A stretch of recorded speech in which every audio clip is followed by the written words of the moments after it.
बच्चे ने दी माँ बाप को एक सीख। किसी गांव में एक बूढ़ा व्यक्ति अपने बेटे और बहू के साथ रहता था।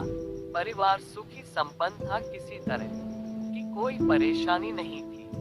बूढ़ा बाप, जो किसी समय अच्छा खासा नौजवान था, आज बुढ़ापे से हार गया था। चलते समय लड़खड़ाता था, लाठी की जरूरत पड़ने लगी। चेहरा झुर्रियों से भर चुका था, बस अपना जीवन किसी तरह व्यतीत कर रहा था। घर में एक चीज अच्छी थी कि शाम को खाना खाते समय पूरा परिवार एक साथ टेबल पर बैठकर खाना खाता था।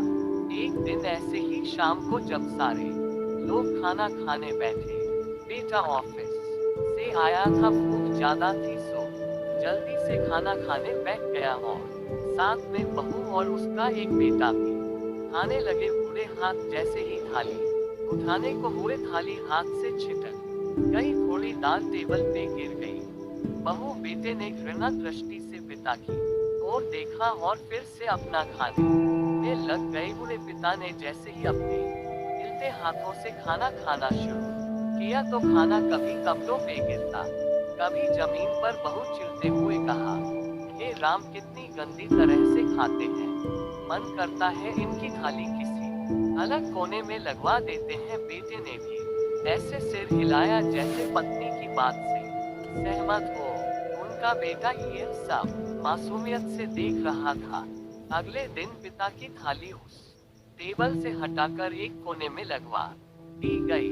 पिता की डबडबाती आंखें सब कुछ देखते हुए भी कुछ बोल नहीं पा रही थी। बूढ़ा पिता रोज की तरह खाना खाने लगा। खाना कभी इधर गिरता, कभी उधर। छोटा बच्चा अपना खाना छोड़कर लगातार अपने दादा की तरफ देख रहा था।